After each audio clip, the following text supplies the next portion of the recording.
I recently went birding and it turned out to be a great day. I added 3 birds to my big year list, including a lifer.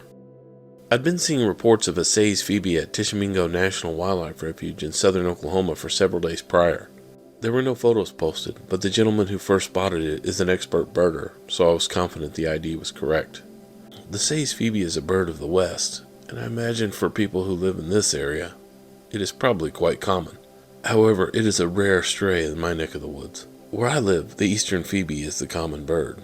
In fact, I can walk out of my house on any given morning and see 3 eastern Phoebes.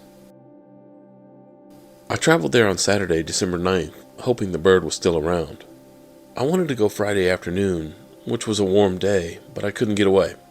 I was a little worried because a cold front moved through Friday night and dropped the temperatures by about 15 degrees.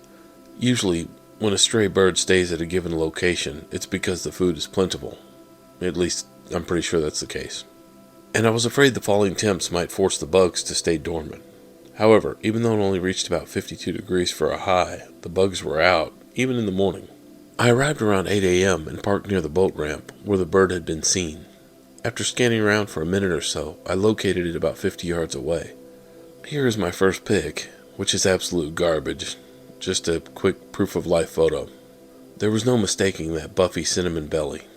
I hung around long enough to get some better photos and decent video footage. I also observed the bird for several hours and learned quite a bit about its behavior. But first, because the Say's Phoebe was between me and the great ball of fire in the sky, I went for a little hike to find some better lighting. While in a wooded area, I saw several spotted towhees and a brown creeper, both year birds for me. I usually get brown creepers earlier in the year, but I missed them this year, until now. I eventually made my way to the east side of the Phoebe, just before it flew off to the northwest. Oh well, I made my way back to the parking area and found the bird hunting near a camping/picnic area. It was quite successful, seemingly capturing prey every few minutes. Here, it scooped up a small dragonfly which was sunning on a rock. And here, it snagged a caterpillar that was crossing the road. It flew to a signpost and beat the caterpillar senseless prior to eating it. It didn't stay at the same perch very long. It would fly out or down to capture prey, then rarely return to the perch from which it launched. I also noted that this bird perched within 4 feet of the ground about 80% of the time. Sometimes it was mere inches off the ground, like here. And here. And while it did hawk prey in midair, it scooped up bugs from the ground probably 60% of the time. From what I observed, this bird has exceptional vision. Additionally, while it was somewhat cautious of me at first, and I tried to stay at least 50 yards away so as not to scare it off, it eventually grew quite comfortable with me and would sometimes get very close. It landed within 30 feet of me several times, and sometimes seemed curious of me. Here, it perched about 15 feet away on a driftwood snag. I was too excited to get a good photo, but I did get this footage. What a great morning it was for birding.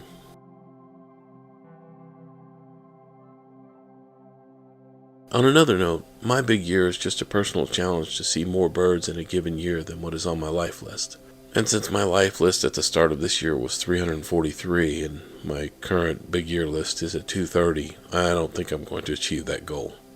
But I had a lot of fun this year, and I did add about 7 or 8 birds to my life list. Additionally, I had planned to travel to a far-flung place to end this year's run and begin another year. But I will have familial obligations when this year ends and the next year begins, so that plan is kind of out the window. I've always wanted to end a year and begin a new one in a place where big year birds would be plentiful for me, such as the Texas Rio Grande Valley or someplace out west. But given the chance to spend time with my grandkids or go birding, I'm going to pick my grandkids every time. But we'll see how it turns out. Thank you for watching. Please like and subscribe if you haven't already.